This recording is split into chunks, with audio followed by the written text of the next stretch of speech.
الحمد لله رب العالمين الرحمن الرحيم الهاشمي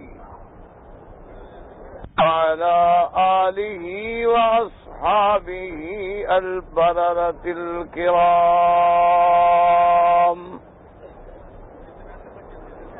وعلى سائر الأنبياء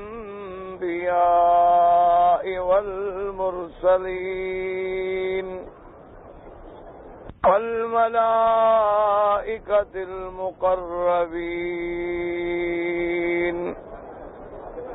أما بعد فقد قال الله تبارك وتعالى في القرآن المجيد والفرقان الحميد: أعوذ بالله من الشيطان الرجيم. بسم الله الرحمن الرحيم.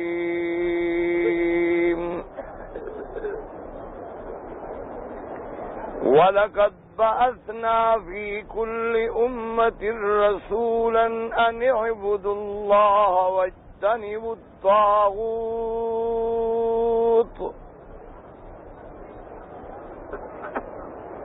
قال النبي صلى الله عليه وسلم: عليكم سنتي وسنة الخلفاء الراشدين المهديين،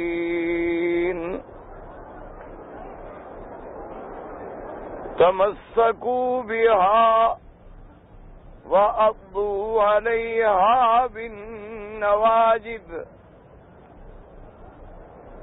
إياكم ومحدثات الأمور، كل محدثة بدعة وكل بدعة ضلالة، أو كما قال النبي صلى الله عليه وسلم. صدق الله العلي العظيم وصدق رسوله النبي الكريم، ونحن على ذلك لمن الشاهدين ومن الشاكرين. الحمد لله رب العالمين. رب اشرح لي صدري ويسر لي أمري واحلل عقدة من لساني يفقهوا قولي. سبحانك لا علم لنا إلا ما علمتنا إنك أنت العليم الحكيم. برادران اسلام، واجب الاحترام بزرگوں، دوستوں اور بھائیوں، اللہ تبارک و تعالی کے کلام مقدس میں سے ایک آیت مبارکہ اور آقا نامدار خاتم الانبیاء حبیب کبریا حضرت محمد مصطفیٰ صلی اللہ علیہ وعلا آلہ واصحابہ وسلم تسلیما کثیرا کثیرا کہ فرامین مبارکہ میں سے ایک حدیث تلاوت کی ہے. دعا فرمائیں کہ اللہ تبارک و تعالی اس عاجز کو صحت عافیت کاملہ دائمہ اور حق بات بیان کرنے کی توفیق عطا فرمائیں. اللہ تبارک و تعالیٰ آپ کو سننے سمجھنے اور ہم سب کو مل کر حق پر چلنے کی توفیق عطا فرمائیں. پروردگار عالم تمام آنے والوں کی حاضری، حج، عبادت، زیارت منظور و مقبول فرمائیں. میں نے اپنے سابقہ معروضات میں عرض کیا تھا کہ سب سے اہم اور سب سے ضروری اور بنیادی مسئلہ جو ہے وہ عقیدہ توحید ہے. جس بندے کو اللہ نے صحیح عقیدہ نصیب کر دیا، الحمدللہ اس کے لیے دارین میں، دنیا و آخرت میں نجات ہے۔ اور اگر خدا نہ کرے عقیدے میں کسی قسم کا کوئی جھول ہے، لچک ہے، کمزوری ہے، تو پھر سارے اعمال جو ہیں وہ بیکار ہیں اور بے فائدہ ہیں۔ اسی ضمن میں نے عرض کیا تھا کہ توحید کی بھی 3 قسمیں ہیں۔ ایک توحید ربوبیت ہے، وہ آپ الحمدللہ سمجھ چکے۔ ایک توحید اسماء و صفات ہے، یعنی اللہ کے اسماء و صفات پہ جیسے اس کی شان ہے ہمارا ایمان ہے۔ اللہ کی ذات میں بھی شریک نہیں، اللہ کے صفات خاصہ میں بھی کوئی شریک نہیں۔ یہ بات بھی الحمدللہ آپ کے سامنے آ گئی۔ اب جو اصل مسئلہ ہے جس پہ سارے نبی آئے اور جس پہ سارے انبیاء کو تکلیفیں برداشت کرنی پڑی، اللہ کے انبیاء شہید ہو گئے، اللہ کے انبیاء کو آرے کے نیچے 2 ٹکڑے کر دیا گیا، اللہ کے انبیاء کو مارا گیا، وطن سے نکالا گیا، ہر قسم کی تکلیف پہنچائی گئی۔ میرے آقا نے سرکار مدینہ رحمت دو جہاں نے فرمایا کہ انی اوذی تو فی سبیل اللہ لم یؤذ نبی قبلی قط، اللہ کے راستے میں جو مجھے تکلیفیں پہنچائی گئی ہیں، مجھ سے پہلے کسی نبی کو اتنی تکلیف نہیں پہنچائی گئی۔ یعنی سب سے زیادہ میرے آقا کو تکلیفیں پہنچائی گئیں۔ آپ کے صحابہ کو انگاروں پہ لٹایا گیا، صحابیات کو 2 ٹکڑے کیا گیا، صحابیوں کو پھانسی پہ چڑھایا گیا، حضور کے راستے میں کانٹے بچھائے گئے، حضرت کو مجبور کر کے مکے سے مدینہ جانا پڑا، صحابہ کو حبشہ ہجرت کرنی پڑی۔ یہ ساری تکلیفیں کس مسئلے کے لیے تھیں؟ وہ مسئلہ ہے توحید الوہیت، کہ الوہیت کی توحید مانا کہ الہ ایک ہے اور کوئی الہ نہیں ہے۔ اس لیے یہ سب سے اہم دعویٰ جو ہے وہ نفی سے شروع ہوا کہ لا الہ، کوئی الہ نہیں مگر اللہ۔ اب اسی پر آپ اپنی توجہ جو ہے مبذول رکھیں، درود شریف پڑھیں، دعا بھی کریں، اللہ پاک مدد فرمائیں اور اپنے دین کی کوئی بات کہنے کی توفیق دیں۔ اب دیکھیں جی، سب سے پہلے نبی کون آئے ہیں؟ سب سے پہلے نبی، بھائی مہربانی کرو، روز کہتے ہیں کہ عورتوں کے ساتھ نہ بیٹھیں۔ بس آپ درود شریف، اب کچھ نہیں ہوگا، بس آپ درود شریف پڑھیں، وقت ضائع نہ کریں، بس اب آپ درود شریف پڑھیں اور وقت ضائع نہ کریں، بس مہربانی کریں۔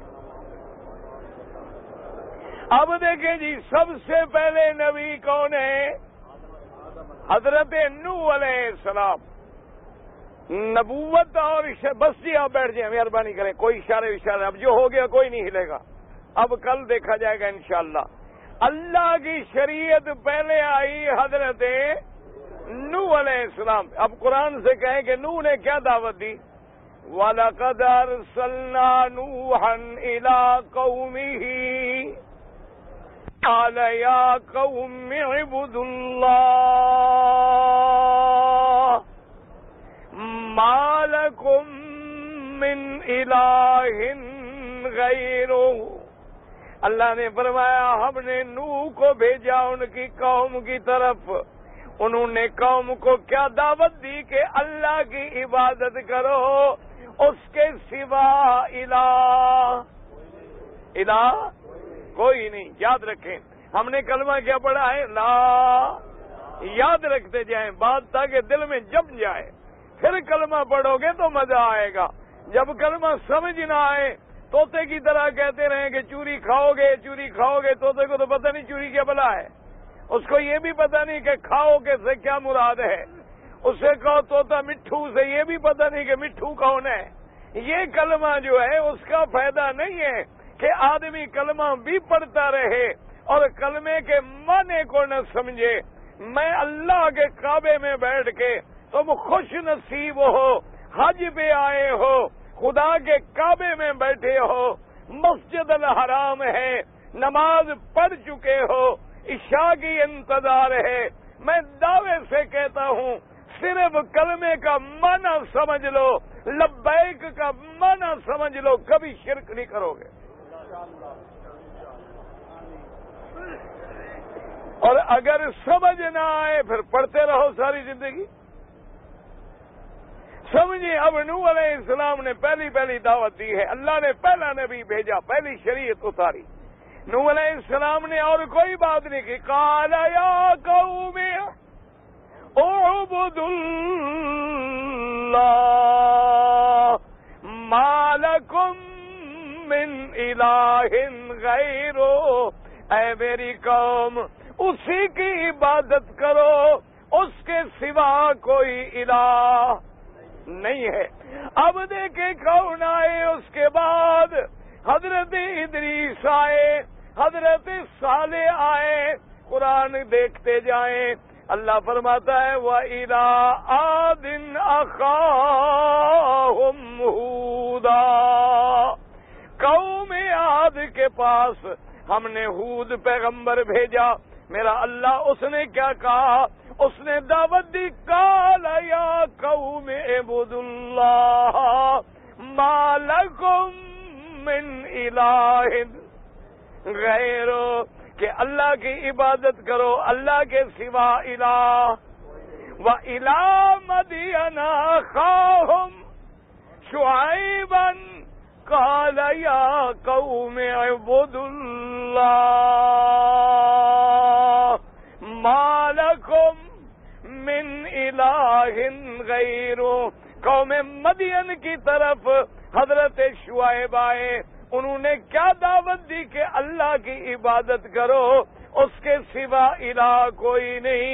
اللہ فرماتے وَإِلَىٰ ثَمُودَ أَخَاهُمْ صَالِحًا قَالَ يَا قَوْمِ اعْبُدُوا اللَّهَ مَا لَكُمْ مِنْ إِلَٰهٍ غَيْرُهُ.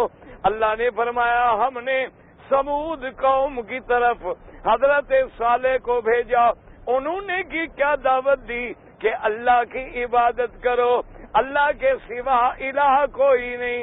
اور آگے اللہ فرماتے ہیں وَلَقَدْ بَعَثْنَا فِي كُلِّ أُمَّةٍ رَسُولًا. اور ہم نے بھیجا ہر امت میں پیغمبر.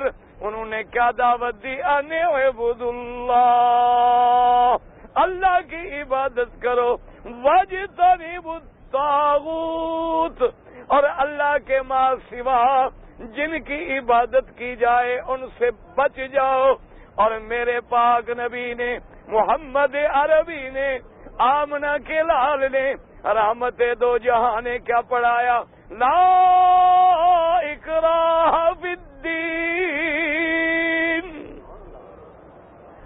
قد تبین الرشد من الغی ومن یکفر بالطاغوت ویؤمن باللہ فقد استمسک بالعروۃ الوثقی لا انفصام لہا. میرے مدین نے فرمایا دین میں کوئی جبر نہیں.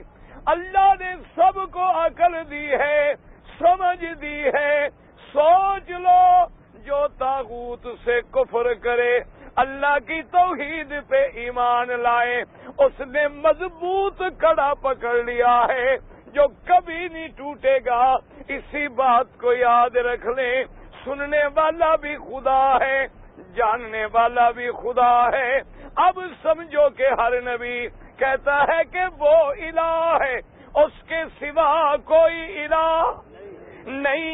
اب الہ کا معنی سمجھیں کہ الہ کس کو کہتے ہیں. ہم کلمہ پڑھتے ہیں لا الہ الا اللہ. اذان میں کہتے ہیں اشہد ان لا الہ الا الا اللہ. تکبیر میں کہتی ہیں اشہد اللہ الہ الا اللہ. اب سمجھیں کہ معنی کیا ہے لا الہ. الہ مانا معبود. الہ مانا یاد رکھ لو, الہ مانا معبود. لیکن ایک لفظ آگے سمجھ لیں, درود شریف پڑھیں گے تو بات سمجھ آئے گی. سمجھیں الہ مانا کیا ہے معبود. لیکن ایک لفظ آگے سمجھ لیں معبود برحق. سمجھ لو مانا معبود برحق. کیوں؟ جھوٹے معبود تو لوگوں نے بڑے بنا لیے تھے نا, جھوٹے آلہہ تو لوگوں نے بڑے بنائے ہیں. اس لیے مانا یہاں کیا ہوگا معبود لا الہ لا معبود بحق الا اللہ.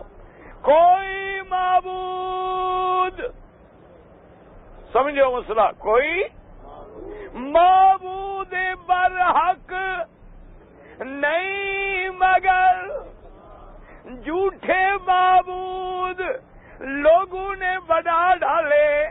کسی نے لات کو, کسی نے عزا کو, کسی نے منات کو, کسی نے اساف کو, کسی نے نائلہ کو, کسی نے بندوں کو, کسی نے فرشتوں کو, کسی نے سورج کو, کسی نے چاند کو, کسی نے تصویروں کو, کسی نے تمثیلوں کو.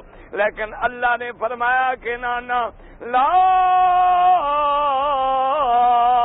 الہ, کوئی معبود, کوئی معبود ہے, کوئی معبود برحق نہیں مگر کون ہے؟ اسی کعبے میں جس میں اللہ نے آپ کو بھی بیٹھنا نصیب کیا. کہو الحمدللہ. اللہ سب کا حج بھی قبول فرمائے, اللہ ہمارا آنا بیٹھنا بھی قبول فرمائے. حضرت سیدنا عمر رضی اللہ عنہ, کفر کا زمانہ ہے. درود شریف پڑھ لیں بھائی, جنہوں نے درود شریف پڑھا آگے آ جائیں. یہ گھر بنا کس کے لیے ہے یاد رکھو. وَطَيْهِرْ بَيْتِيَ لِلطَّائِفِينَ وَالْعَاكِفِينَ وَالرُّكَّعِ السُّجُودِ. اللہ نے فرمایا ابراہیم میرے گھر کو پاک کر. میرے گھر کو نہ, ایمان سے کہو, ابراہیم نے گھر تو نہیں بنایا, گھر ناپاک تھا. سمجھو مسئلہ. اللہ فرماتے ہیں میرے گھر کو. ابراہیم نے تو گھر نہیں بنایا, نئی اینٹیں لگائی, نئے پتھر لگائے, تو اندر کون سی پلیدی تھی کہ پاک کرے؟ سمجھو سمجھو. بت کیا بت ابراہیم نے رکھے تھے اندر. مانا یہ تھا کہ ابراہیم الخلیل ایک ظاہری پاکی ہے اور ایک باطنی پاکی ہے, ایک معنوی پاکی ہے. میرے گھر کو شرک سے بھی پاک کر. میرے گھر کو شرک سے, میرے مدی نے کیا فرمایا؟ شرک سے پاک کر. حضرت علی کو بھیجا شرک سے پاک کر. اللہ نے فرمایا مشرک کا داخلہ بند ہے, کیونکہ اب یہ گھر مشرک کے لیے نہیں ہے, یہ ایمان والوں کے لیے ہے. اور کوئی اگر یہ ڈاواں ڈول آئے گا, یا اللہ ایمان کی دولت سے مالا مال کر دیں گے, یا مکے مدینے میں رہ کر بھی نمازوں سے محروم ہو جائے گا. اللہ اس کے دل کو بھی ہدایت دے دیں گے اور اس کو بھی مسئلہ سمجھ آ جائے گا. یا اگر پھر اپنی ضد پہ ڈٹا رہا, اللہ فرماتے ہیں میرے بندے لاکھ لوگوں کو دھوکہ دے دو, لیکن میں دلوں کو جاننے والا ہوں. میں تمہیں پھر کعبے میں بھی, محمد کے روضے پہ بھی جماعت سے محروم کر دوں گا, اور جو جماعت سے کٹ گیا وہ جہنم میں گیا. من شد فی النار, حضور نے فرمایا جو بکری ریوڑ سے کٹ جاتی ہے اس کو بھگیاڑ لے جاتا ہے، اور جو امتی جماعت سے کٹ جاتا ہے وہ بھی جہنم کی آگ کے حوالے ہو جاتا ہے۔ فرمایا علیکم بالسمع والطاعہ، فرمایا علیکم بالجماعہ، اس لیے حکم ہے اگر جماعت نہ ملے گھر میں بیوی بچوں کو پیچھے کھڑا کر کے جماعت کر لو تاکہ جماعت سے محروم نہ ہو جاؤ، اور جو کعبے کی جماعت سے محروم ہو جائے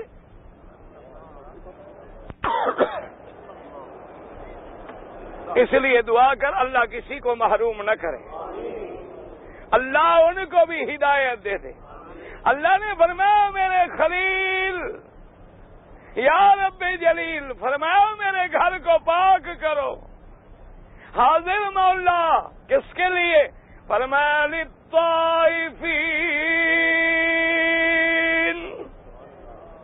طواف کرنے والوں کے لیے۔ سب سے پہلا حق کن کا ہے؟ طواف کرنے والوں کا ہے، پھر رہنے والوں کا، عبادت میں بیٹھنے والوں کا، پھر نفل پڑھنے والوں کا، رکوع و سجود کرنے والوں کا۔ تو اس لیے سب سے پہلا حق جو ہے وہ طواف والوں کو دیا کریں۔ اسی اللہ کے کعبے میں حضرت عمر ہیں، کہہ دو رضی اللہ عنہ، کفر کا زمانہ ہے، اسلام ابھی نہیں لائے ہیں، کہتے ہیں میں کعبے میں لیٹا ہوا تھا، اور اس زمانے میں کعبے کے اندر بھی، کعبے کے ارد گرد بھی، مقام صفا پہ بھی، مقام مروہ پہ بھی سب کافروں نے اپنے بت رکھے ہوئے تھے۔ دیر میں خاموش نہ رہا کریں، حاجیوں ایک ایک منٹ تیرا قیمتی ہے، ضائع نہ کر۔ زبان پہ درود ہو، کان میں قرآن ہو، اور اللہ کا حرم ہو، پھر بھی ہدایت نہ ملے تو پھر کہیں نہیں ملے گی۔ جناب فرماتے ہیں کہ میں بت کھڑے ہوتے تھے، 360 بت تھا، باقاعدہ یعنی جمہوریت تھی، جمہوریت تھی نا جی۔ پتہ ہے 360 بت کیوں تھا؟ یہ کبھی سمجھا ہے؟ بھائی 50 ہوتے، 60 ہوتے، 2 ہوتے، 4 ہوتے، 5 ہوتے۔ وجہ یہ تھی کہ مکے کے جو سردار ہیں، جتنے قبائل تھے، ہر قبیلے کا ایک خدا جو ہے، انہوں نے ان کو شرک کی پارلیمنٹ میں نمائندگی دی تھی کہ تم اپنا خدا لے آؤ، ہم کعبے میں رکھ دیتے ہیں تاکہ تمہارے خدا کی بھی اور تمہاری بھی عزت ہو جائے۔ اگر تم نے ہم سے لڑائی کی تو خدا کو اٹھا کے باہر پھینک دیں گے۔ جاگیے ماشاءاللہ، یہ ان کی پارلیمنٹ تھی باقاعدہ۔ اب حضرت عمر فرماتے ہیں میں لیٹا ہوا تھا، بتوں کے اندر سے بت رکھے ہیں، اندر سے ایک آواز آتی ہے کہ یا جریح رجل فصیح یشہد ان لا الہ الا اللہ۔ آواز آتی ہے، کوئی کہہ رہا ہے کہ اے جلی یا جلے، ایک بندہ مکے میں پیدا ہوا ہے اور بڑا فصیح اللسان ہے، اور ساری دنیا کو دعوت دے رہا ہے کہ کوئی معبود نہیں مگر اللہ۔ اندازہ کریں، حضرت عمر فرماتے ہیں میں ہڑبڑا کے اٹھا، کافر جو تھے ڈر کے مارے بھاگ گئے۔ بھائی بتوں سے جو آواز آنے لگ جائے تو پھر آدمی بھاگ جاتا ہے نا۔ وجہ کیا تھی یاد رکھو، اصل میں بت تو نہ بولتے ہیں نہ آواز دیتے ہیں، سمجھا کرو مسئلہ کہ بت بولتے ہیں۔ اچھا ان کو ایک جگہ رکھ دو، دوسری جگہ جا سکتے؟ ہاں جی جا سکتے۔ اچھا ان کے سامنے کھانا رکھ لو، کھا لیں گے، پانی پی لیں گے۔ اچھا ان کے اوپر جا کے کوئی چیز رکھ لو، اوپر مثلاً ایک بت رکھا ہو، ایک دیوتا کھڑا ہو ہندوؤں کا، اس کے سر پہ جا کے 2 من کا پتھر رکھ دو، وہ باہر پھینک سکتا ہے؟ اچھا جو ہل بھی نہ سکے، جو بول بھی نہ سکے، دھوپ سے ہٹانا ہو سائے میں، ہم رکھیں گے یا خود چلا جائے گا؟ ہاں جی ہم رکھیں گے۔ اچھا اگر اس کی کوئی ٹانگ شانگ ہاتھ ٹوٹ جائے تو ہم بنائیں گے، ٹھیک ہے جی۔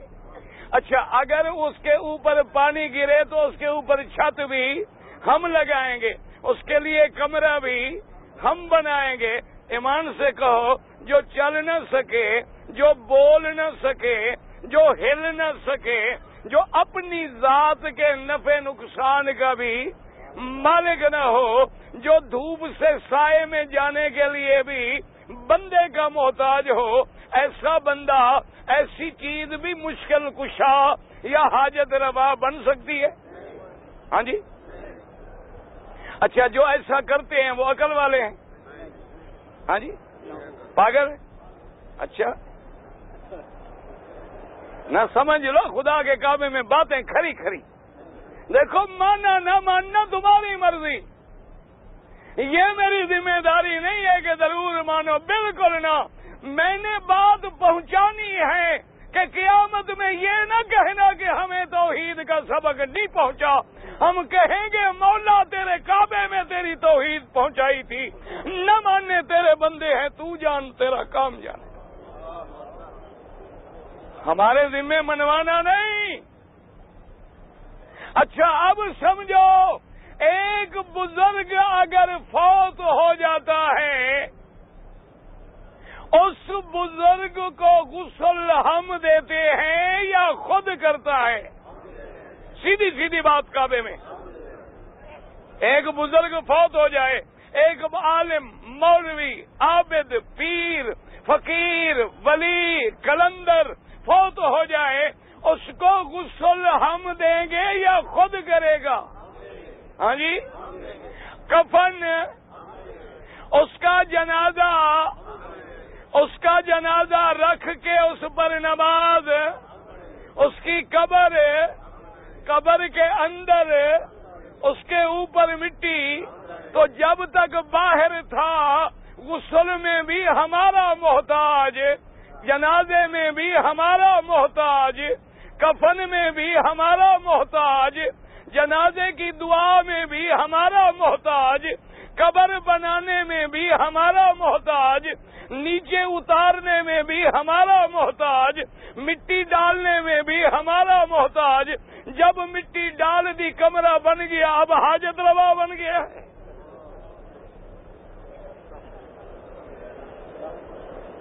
نہ ماننا مسئلہ تمہاری مرضی ہے، لیکن یہ نہ کہو کہ بات سمجھ نہیں آتی۔ اگر ہندو خود بت بناتا ہے، تم بھی بت بناتے ہو، وہ سینکڑوں دیوتا مانتا ہے، تم سینکڑوں قبروں کے پجاری ہو۔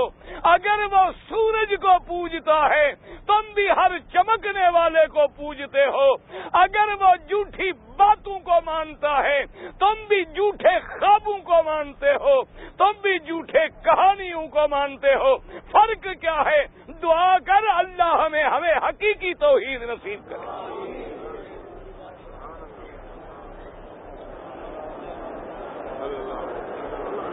مسئلہ سمجھو، اولیاء اللہ کی قبروں پہ کیوں جاتے ہیں؟ سمجھو مسئلہ۔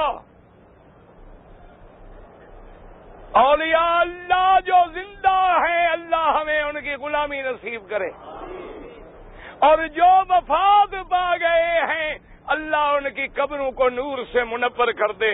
ہمارا ایمان ہے اللہ کے یہ اولیاء، یہ علماء نہ ہوتے، آج مشرق مغرب میں محمد مدنی کا دین بھی نہ پہنچتا۔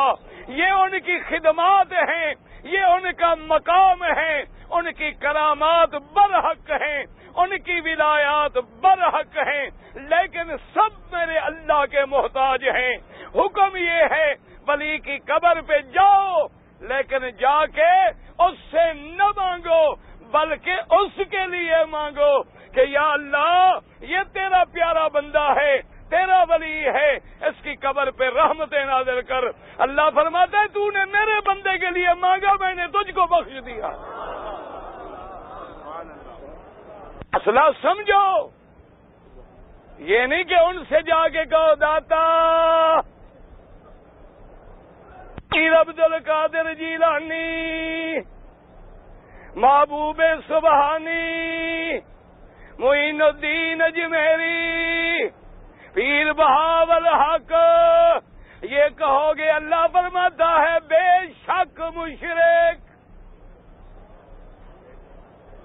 سیدھی بات کیا کہو، یا اللہ عبد القادر پہ اپنی رحمتیں نازل فرما، یا اللہ معین الدین اجمیری، نظام الدین اولیاء، یا اللہ جلال الدین بخاری، حضرت زکریا، یا اللہ جتنے تیرے ولی ہیں، جتنے تیرے اولیاء ہیں، میرا اللہ ان کو اونچے سے اونچا درجہ نصیب فرما، ان کی قبروں کو باغ جنت بنا، یا اللہ ان کی قبروں کو نور سے بھر دے، ان کی محنتوں کو قبول فرما لے۔ اللہ فرماتا ہے میرا گناہگار بندہ تو میرے محبوب کے لیے مانگ رہا ہے تو تیری مغفرت میں کر دیتا ہوں۔ یہ مسئلہ ہے، یہ نہیں کہ قبر پہ جا کے ان سے مانگو، قبر والوں کے لیے مانگو، قبر والوں سے نہ مانگو، قبر والوں کے لیے جیسے جنازہ پڑھتے ہو ان سے مانگتے ہو یا ان کے لیے مانگتے؟ جب جنازہ پڑھتے ہو تو کیا کہتے ہو؟ اللہ ان کی مغفرت فرما، یا کہتے ہو جنازے والا میری مغفرت فرما؟ ہاں جی، تو جب باہر رکھا ہے تو اس کے لیے مانگ رہے ہو، نیچے چلا جائے تو دینے لگ جاتا ہے۔ کوئی عقل کرو، ایسے ایسے لوگوں کو گمراہ کیا گیا ہے، اللہ معاف کرے۔ اب دیکھیں جناب میرے مدنی نے کیا سبق دیا ہے اللہ، اور یہی مسئلہ ہے، میرے مدنی صفا پہ کھڑے ہیں، اللہ تجھے بھی ہمیں بھی صفا مروہ نصیب کرے، صفا کی پہاڑی پہ کھڑے ہیں، محمد مصطفیٰ صلی اللہ علیہ وسلم تسلیما کثیرا۔ اللہ کے کروڑوں صلاۃ و سلام ہو میرے مدنی پاک پہ، جنہوں نے رات میں بھی دن میں بھی، جنہوں نے دھوپ میں بھی گرمی میں بھی ہر جگہ اللہ کی توحید کا سبق سنایا ہے۔ کوئی لمحہ نہیں، کوئی گھڑی نہیں جس میں میرے پاک نبی نے امت کو توحید کا سبق نہیں دیا ہے۔ آپ نے فرمایا یا معشر قریش، یا معشر بنی ہاشم، آپ نے سارے مکے کے سرداروں کو بلایا۔ مکے والوں نے جب آواز سنی میرے مدنی سرکار کی کہ حضور بلند آواز میں بلا رہے ہیں، سارے دوڑے دوڑے بھاگے بھاگے چلے آئے، آ کے دیکھتے ہیں کہ حضور صفا مروہ پہ کھڑے ہیں۔ حضور نے فرمایا مکے والوں، اگر میں خبر دوں کہ اس پہاڑ کے پیچھے لشکر چھپا ہوا ہے، تمہارا دشمن چھپا ہوا ہے، تم پہ حملہ کر دے گا، میری بات مانو گے یا نہیں مانو گے؟ انہوں نے کہا حضور مانیں گے، اس لیے کہ ہم نے کبھی زندگی میں آپ کی زبان مبارک سے جھوٹ نکلتا نہیں دیکھا، آپ سچے ہیں، آپ کی زبان سچی ہے، آپ صادق بھی ہیں، عدل والے بھی ہیں، ما جربنا کا الا صادقا عادلا، ہم نے اپنے تجربے میں آپ کو سچا پایا ہے، آپ جو بھی خبر دیں گے ہم مان لیں گے۔ حضور نے فرمایا تو پھر سنو، میں ایک کلمے کی تمہیں دعوت دیتا ہوں کہ قولوا لا الہ، قولوا لا الہ الا اللہ تفلحوا۔ اے مکے والو، اقرار کر لو کہ کوئی معبود برحق نہیں مگر، فرمایا اس کے بغیر تمہیں نجات نہیں مل سکتی۔ مسلمانوں، یہ ہمارے غلط خیالات ہوتے ہیں، ہمیں پیر چھڑا لے گا، ہمیں فقیر چھڑا لے گا، ہمیں کلندر چھڑا لے گا، ہمیں فلاں بزرگ چھڑا لے گا، کوئی کسی کو نہیں چھڑا سکتا ہے۔ دیکھیں کہ میرے مدنی کا چچا ہے، سکا چچا ہے، ابی طالب ہے، حضرت علی کا والد ہے، محسن محمد مصطفیٰ ہے، نبی کے پالنے والا، نبی کی خدمت کرنے والا، میرے مدنی سے عشق کرنے والا۔ کتابیں کھول کے دیکھ لیں کہ کھانا جب لگتا دسترخوان بچھ جاتا، ابی طالب پہلی بات جو پوچھتے این محمد، کہہ دو صلی اللہ علیہ وسلم۔ سب سے پہلی بات پوچھتے میرا محمد کہاں ہے؟ اللہ اکبر۔ وجہ کیا تھی؟ ابی طالب کہتے جب تک محمد مدنی نہ آئے میں نہیں کھانا کھاتا۔ پیار کا اندازہ کریں، کافروں نے بائیکاٹ کیا، شیب ابی طالب میں میرے مدنی گئے، ابی طالب بھی ساتھ چلے گئے کہ اگر محمد مدنی سے بائیکاٹ ہے تو میرا بھی بائیکاٹ۔ قدم قدم پہ میرے مدنی پہ جان نچھاور کرنے والا، اور اسی کعبے میں، اسی مسجد الحرام میں کافروں کو للکارنے والا ابی طالب کہتا ہے کہ معاشر قریش خبردار، محمد کی بات نہ مانو تمہاری مرضی، لیکن جب تک ابی طالب زندہ ہے اگر کسی نے غلط آنکھ ڈالی تو میں وہ آنکھ نکال لوں گا۔ وہ ابی طالب ہے، لیکن موت کی گھڑی ہے، آخری وقت ہے۔ حضور کو اطلاع ملی آپ کے چچا پر آخری وقت قریب آنے والا ہے، حضور تشریف لا رہے ہیں، ابی جہل بھی موجود ہے اور کافر بھی موجود ہیں۔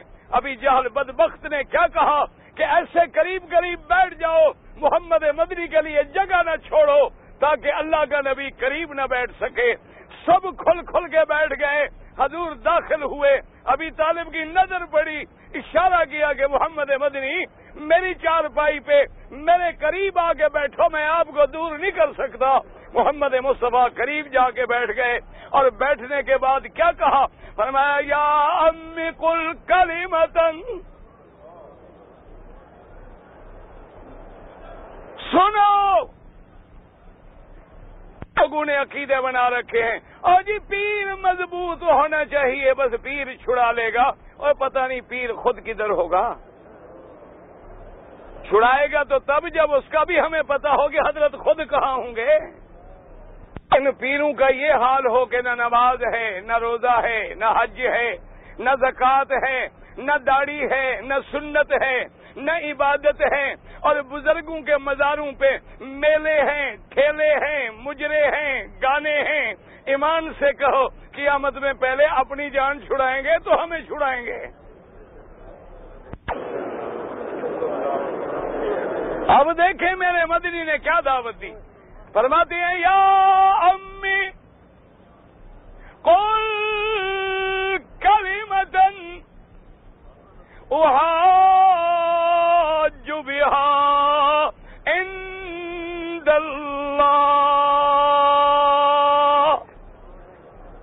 کہ میرا چچا مہربانی کر کے ایک دفعہ کلمہ پڑھ لے تاکہ میں اللہ کی درگاہ میں، اللہ کی بارگاہ میں تیرے چھڑانے کے لیے جھگڑا کرنے کے قابل بن جاؤں۔ کیوں؟ جب کلمہ پڑھ لو تو پھر تو جھگڑے کی ضرورت نہیں۔ سمجھو مسئلہ؟ پھر حضور نے یہ کیوں کہا کہ میں جھگڑا کرنے کے قابل بن جاؤں؟ وجہ یہ ہے کہ کلمہ بھی اس وقت تک قبول ہے جب تک سکرات نہ لگے۔ جب سکرات لگ جائے اور آدمی غرغرے میں پہنچ جائے پھر توبہ کرے، کلمے پڑھے، کوئی فائدہ نہیں ہوتا۔ اس لیے حضور نے فرمایا میرا چچا وقت تو بالکل آخری ہے، اب وقت تو سکرات کا ہے اور نزا کا ہے، لیکن پھر بھی آپ پڑھ لیں تو میں اللہ سے مانگوں۔ اور وہ کلمہ کیا تھا؟ قل لا الہ، کون سا کلمہ تھا؟ آپ بھی دل سے پڑھ لیں، لا الہ ہاں دما لو، نفی کرو تو دل پہ غور کرو کہ میرا مولا کوئی معبود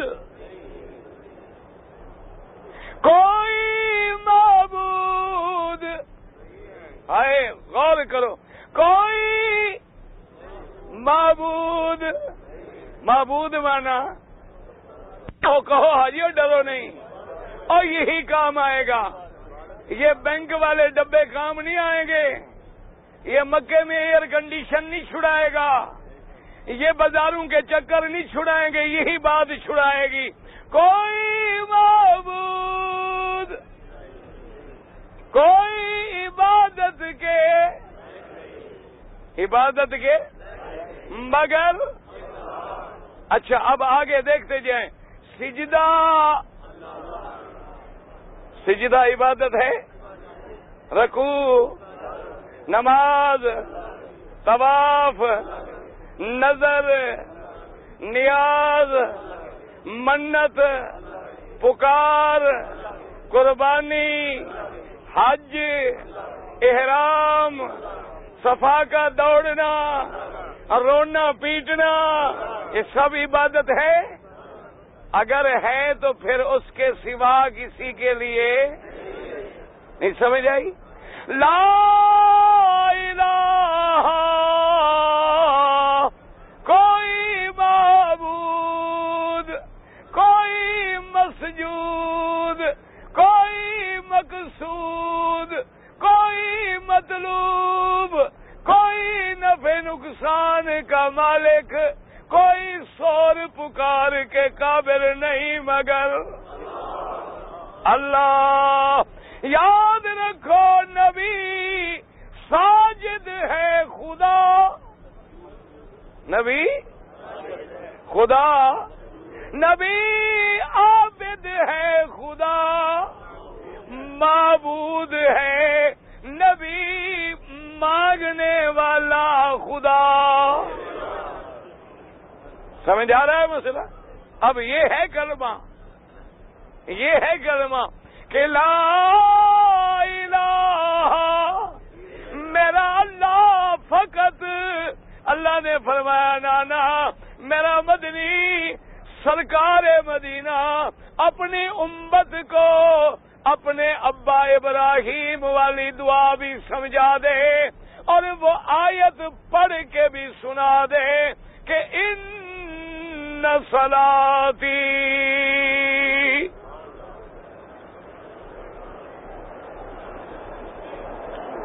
قل ان صلاتی ونسکی ومحیایا ومماتی للہ رب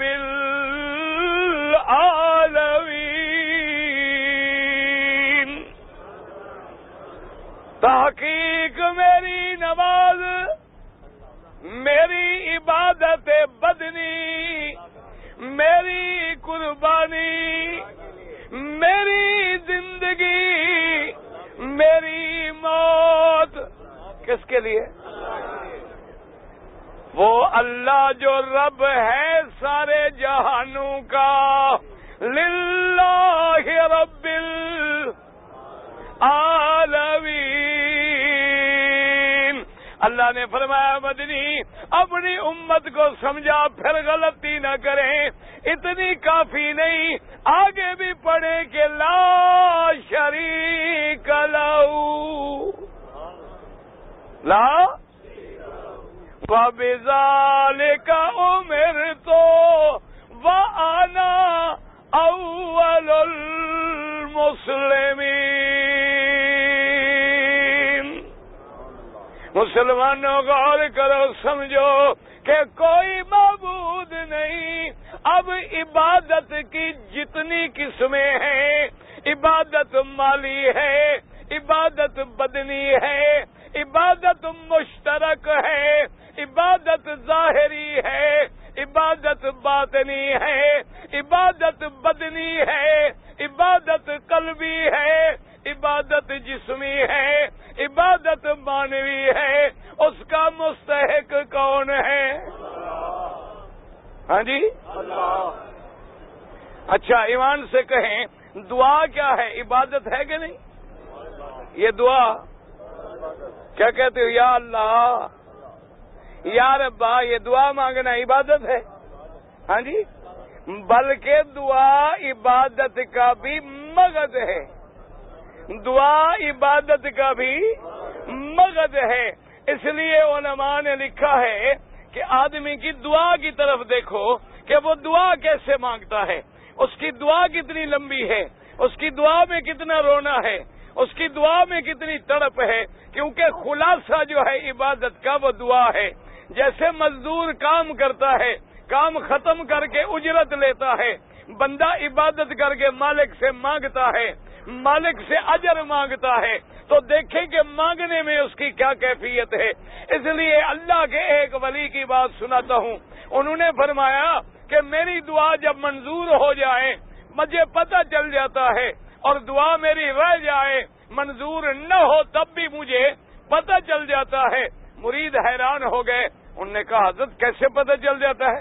دعا تو مانگتا ہے ہر کوئی، کیا پتا؟ انہوں نے فرمایا کہ جب دعا مانگنے میں دل لگ جائے، بدن پہ بال ڈر سے کھڑے ہو جائیں، آنکھوں سے آنسو کی جھڑی لگ جائے اور دل کرے کہ اور مانگوں، میں سمجھ لیتا ہوں کہ مالک نے دعا سن لی ہے۔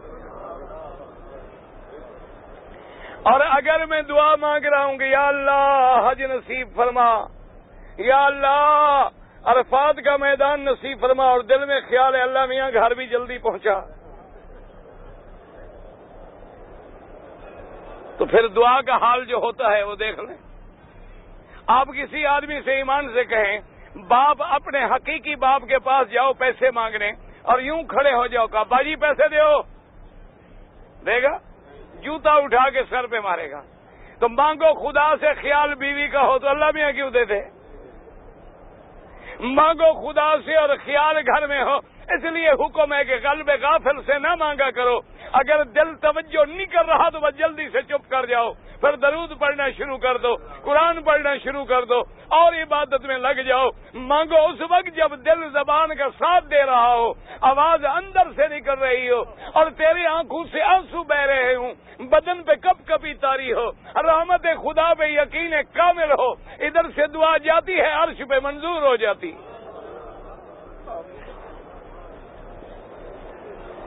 دعا کیا ہے؟ عبادت ہے کہ نہیں؟ اچھا پکارنا، ایک آدمی پکارتا ہے یا اللہ، یہ عبادت ہے؟ اچھا اسی طرح پکارے یا پیر۔ کیا بھی حاجی صاحبان آج ماشاءاللہ آپ پورے ایمان میں بیٹھے ہیں، ایک مسئلہ اور بھی میرا حل کر دیں۔ ماشاءاللہ لوگ تو ہمیں مولوی سمجھتے ہیں، میں تمہیں مولوی سمجھتا ہوں، تم میرے لیے مولوی ہو، میں تمہارا خادم ہوں۔ تم مجھے ایک مسئلہ سمجھاؤ، ایک آدمی جب یہاں سے حضرت علی کو مثلا پکارے اور کہے کہ یا علی مشکل کشا، یا علی مدد، غلط تو ہے، یا پیر، یا دستگیر، یا معین الدین، یا فلان، جب پکارتا ہے ایک مسئلہ مجھے بتائیں، جس کو پکار رہا ہے کیا عقیدہ ہے کہ وہ اس کی پکار سنتا ہے؟ نہیں سنتا تو پھر کیوں پکارتا ہے؟ پاگل ہے؟ نہیں، ابھی تمہارے بیوی بچے گھر میں ہیں، ٹھیک ہے، تم حج پہ آئے ہو، تمہارے بچے بیوی بھائی گھر میں ہیں، اب یہاں سے کوئی آدمی کھڑا ہو کے پکارنا شروع کرے بیگم صاحب بیگم صاحب، حاجی پوچھے بیگم ہے کدھر گئے؟ پاکستان ہو گیا، پاگل ہو؟ ٹھیک ہے بھائی، بات سنو، اگر وہ نہیں سنتے تو یہ سارے پاگل ہیں؟ نہیں، مسئلہ ہے اندر کوئی۔ اگر وہ نہیں سنتے تو پکارنے والا پاگل ہے۔ وہ پاگل کیوں بنے؟ پاگل کے لیے تو پھر شریعت بھی نہیں، پھر حج بھی نہیں۔ حج تو عقل والے کے لیے ہوتا ہے، پاگل کے لیے ہوتا ہے۔ ہاں جی نہ، اگر کوئی بندہ ہمارے ہاں اللہ نہ کرے پاگل ہو، اس پہ حج فرض ہے، اس پہ نماز ہے، جب تک وہ ٹھیک نہ ہو جائے، نہ نماز، نہ حج، نہ روزہ، نہ حلال، نہ حرام، نہ بیوی، نہ کیوں؟ پاگل جو ہے اس کا تو دماغ نہیں۔ اور یاد رکھو، اور اگر یہ عقیدہ ہے کہ میں پکاروں گا اور وہ سنتے ہیں. اچھا صرف سنتے ہیں پھر بھی تو فائدہ نہیں. سنتے ہوں سمجھتے بھی. ہاں جی. اچھا حضرت علی کی زبان کیا تھی؟ ہاں جی یار حاجی سیدھی بات تو کرو. کیوں ڈرتے ہو؟ میں تمہارا بھائی ہوں، مجھے مولوی نہ سمجھو، اپنا خادم سمجھو. اب میں تمہارے پاؤں کی جو جوتی ہے نا اس کی مٹی کے برابر بھی نہیں ہوں.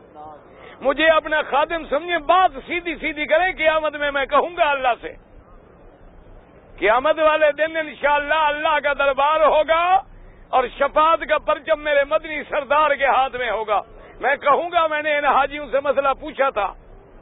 یہ نہ کہنا پھر نہ جانا، سیدھی سیدھی بات کریں. حضرت علی کی زبان کیا تھی؟ ہاں جی. انگریزی جانتے تھے؟ اردو؟ پنجابی تو بول دے حسن. پنجابی بھی نہیں؟ اور یار ساری زبانیں وہ بھی نہیں آتی حضرت علی. اچھا ماشاءاللہ فارسی، پشتو، ہاں جی. اچھا یہ بنگالی ان کی آتی ہوگی، یہ بڑے تیز لوگ ہیں. برمی، سنسکرت، عبرانی، آرمیانی، فرینچ، جرمن، افریقانو، زولو، یہ جانتے تھے. تو اب جو بلائیں اپنی بولی میں، جب زندگی میں وہ نہیں جانتے تھے اب کیا سمجھیں گے؟ سمجھے مثلا؟ اچھا تیرا پیر ہے سندھی، وہ پنجابی نہیں جانتا. پیر ہے پنجابی، وہ بنگالی نہیں جانتا. پیر ہے بنگالی تو وہ پنجابی نہیں جانتا. جب زندہ ہو تو ایک بولی کے سوا دوسری نہیں جانتا. جب قبر میں چلا جائے سارے مرودی کو سمجھنی شروع ہو جاتا ہے. جی نہ بات کرو سیدھی، مانو نہ مانو تمہاری مرضی. میں نے تمہیں جبر نہیں کیا ماننے کا، میں نے کہا سنو اور بات کا جواب سچا دو. نہ مانو تمہاری مرضی ہے. انشاءاللہ قیامت کا دن ہوگا اور مشرکوں کی گردن میں ہمارا ہاتھ ہوگا. آج بھی موحد کو عزت ہے، قبر میں بھی موحد کو رحمت ملے گی اور جنت میں شفاعت بھی موحد کو ملے گی.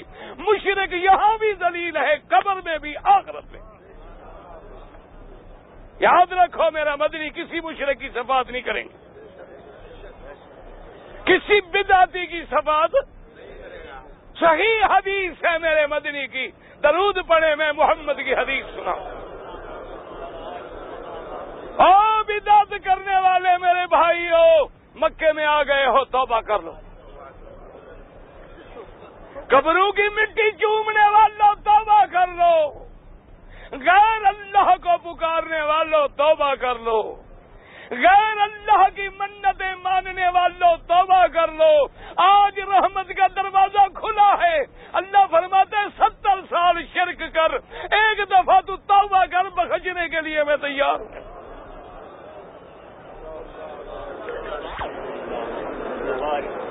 صحیح حدیث سنے میرے مدنی کی صلی اللہ علیہ وسلم. حضور فرماتی ہیں میں قیامت میں حوض کوثر پہ ہوں گا. حوض دعا کر اللہ نصیب کرے. لیکن یہ مسئلہ بتا دوں، یہ زمزم کا پانی حوض کوثر سے افضل ہے. اللہ نے تمہیں حوض کوثر سے بھی زیادہ بہتر پانی دنیا میں دے دیا ہے. چونکہ میرے مدنی کا معراج والی رات سینہ مبارک زمزم سے دھویا گیا، حوض کوثر سے نہیں دھویا گیا.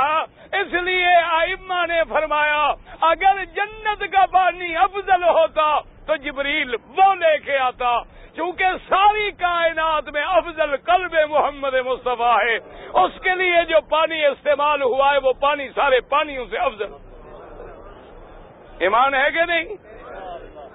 جو چیز میرے مدنی کے لیے لگ جائے وہ سب سے افضل ہے. اب حضور فرماتی ہیں کہ میں حوض کوثر پہ ہوں گا. اللہ لفظ تو سن میرے مدنی کے، درود نہیں پڑھتا. جب نبی پاک کا مدنی کا نام آئے درود نہ پڑھو تو پھر کیا فرماتے؟ حدیث کے لفظ انا فرضکم علی الحوض. واہ میرا مدنی رحمت دو جہاں، میری جان تجھ پہ قربان جائے. حضور نے فرمایا امتیو میں تم سب سے پہلے حوض کوثر پہ جا کے تمہارا انتظار کروں گا. کیوں؟ پلانے والا سب کا انتظار کرتا ہے، کھلانے والا سب کا انتظار کرتا ہے، وہ پہلے سامان تیار کرتا ہے. اور فرمایا حوض کوثر پہ جو برتن ہوں گے آسمان کے ستاروں سے بھی زیادہ. ارے مدنی رحمت دو جہاں کا دیکھیں. اللہ نے فرمایا کہ میرے مدنی ہم ساری کائنات میں جتنے 1,24,000 نبی گزرے ہیں ان کی امتوں کو بھی ملا کے آدھی جنت تیری امت کو دے دیں اور آدھی میں سارے نبیوں کی امتیں. ہم یہ مسئلے پہ غور کریں. آدھی جنت کس کے لیے؟ امت محمد. اور آدھی جنت سارے نبیوں کی امتوں کے لیے. اللہ نے فرمایا مدنی صلی اللہ علیہ وسلم آدھی جنت لے یا پھر شفاعت کا مرتبہ لے. سمجھو، غور کرو حدیث مصطفیٰ میں. آدھی بھئی یا تو آدھی جنت تیری امت کی الاٹ ہو گئی، ختم، مسئلہ ہی ختم. الاٹمنٹ ابھی سے پکی کرا لو. آدھی جنت میں ساری دنیا اور آدھی میں فقط تیری امت. یا پھر آدھی پونی 2 حصے کا فیصلہ نہیں کرتے، ہم تمہیں شفاعت دیں گے، تیری شفاعت منظور کرائیں گے. حضور نے فرمایا فختر تو شفاعت. میں نے کہا اللہ میاں میں آدھی نہیں لیتا، میں شفاعت لیتا ہوں.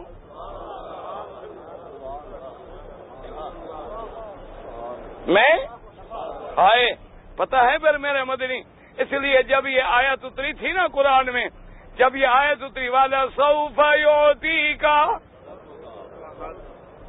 والا سوف یعطی کا ربک فترضی.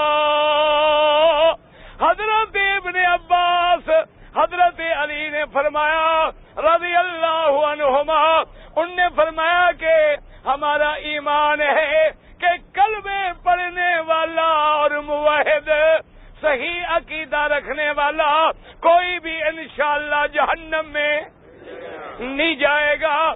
صحابہ نے پوچھا کہ کیسے؟ انہوں نے کہا اللہ نے وعدہ کیا ہے کہ محمد مدنی میں قیامت میں تجھے راضی کر دوں گا، اور حضور تو کبھی راضی نہیں ہوں گے اگر ایک بھی جہنم میں پڑا ہوگا، اور محمد مدنی تو کبھی راضی نہیں ہوں گے جب تک ایک امتی بھی جہنم میں پڑا ہوگا. اس لیے حضور فرماتے ہیں انا اشفاء و انا اشفاء و انا اشفاء. قیامت میں شفاعت کروں گا، میں شفاعت کروں گا، میں شفاعت کروں گا. حتیٰ یقال لی، حتیٰ کہ اللہ فرمائیں گے حل رضیت یا محمد، اب سفارش کر کر کے راضی ہو گئے نہیں. میں کہوں گا رضی تو یا رب، میں راضی ہو گیا ہوں. تو اللہ جب نبی کو راضی کریں گے، محمد بدری کسی موحد کو جہنم میں. اب جناب حضور کی حدیث مبارک سنیں. سبحان اللہ. او مسلمانوں دعا کرو اللہ ہمیں نبی کی سنت نصیب کرے. دعا کر اللہ ہمیں محمد مدنی کا عشق نصیب کرے، غلامی نصیب کرے. فرماتے انا فرضکم علی الحوض. شان والی امت ہے جن کا نبی پہلے حوض کوثر پہ کھڑا ہے. ہاں جی، فرمایا میں تم سب سے پہلے حوض کوثر پہ پہنچوں گا اور میری امت آئے گی پیالے بھر بھر کے حوض کوثر کے پیے گی. اور اس کے بعد فرماتے ہیں حضور فرماتے ہیں اب ذرا غور کریں لفظ حدیث پہ غور فرمائیں. حضور نے فرمایا میں جام پلا رہا ہوں گا، حوض کوثر دے رہا ہوں گا. میں دیکھوں گا کچھ لوگ آ رہے ہیں، اللہ کے فرشتے ان کو دھکے دے کے پیچھے ہٹا رہے ہیں. کچھ لوگ حوض کوثر کی طرف آ رہے ہیں، لیکن فرشتے جو ہیں ان کو دھکے دے دے کر پیچھے ہٹا رہے ہیں تو میں فرشتوں سے کہوں گا کہ ملائکہ ہاؤلائے صحابی، اے فرشتوں چھوڑ دو ان کو آنے دو، یہ تو میری امت ہے، یہ میری امت ہے، ان کو آنے دو۔ لیکن ملائکہ کیا کہیں گے؟ وہ کہیں گے انک لا تدری ما احدثوا بعدک یا محمد، وہ کہیں گے محمد مصطفیٰ آپ کو پتہ نہیں ہے آپ کے جانے کے بعد یہ آپ کی وہ امت ہے جو بدعت میں مبتلا ہو گئی۔ آپ کے جانے کے بعد یہ وہ لوگ ہیں جو بدعت میں مبتلا ہو گئے۔ اور حضور فرماتے ہیں جب میں یہ سنوں گا تو کیا کہوں گا؟ میں کہوں گا سوکن لہم، میں کہوں گا بربادی ہو تمہارے لیے، دفع کرو ان بدعتیوں کو میرے آگے سے لے جاؤ۔ حضور فرمائیں گے میں کہوں گا ہلاکت ہو، بربادی ہو تمہارے لیے، ان بدعت کرنے والوں کو، ان احداث کرنے والوں کو، دین میں نئی نئی باتیں نکالنے والوں کو لے جاؤ، ان کا میرے ساتھ کوئی تعلق نہیں ہے۔ تو اس لیے حضور نے فرمایا شفاعت بھی اس کی ہوگی، حوض کوثر بھی اس کو ملے گا کہ جس کے عقیدے میں بالکل کوئی لچک نہ ہو اور جس کا خالص عقیدہ ہو کہ لا الہ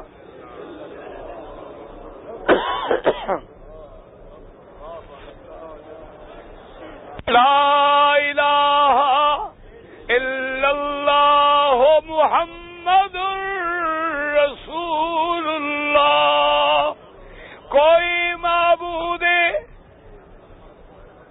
اور اسی لیے کافر لڑتے تھے۔ اب قرآن کھول کے دیکھو کافر کیا کہتے تھے؟ اجعل الآلہۃ الہا واحدا ان ھذا لشیء عجاب۔ کافر کیا کہتے تھے کہ کہتے عجیب بات ہے کہ محمد مدنی فرماتے ہیں سارے آلہہ چھوڑ دو، سارے آلہہ باطل چھوڑ دو، سب کو چھوڑ دو اور ایک الہ کو مان لو۔ یہ عجیب بات ہے، ایک الہ ساری دنیا کے کام کرے گا، حالانکہ ہم مانتے ربنا آتنا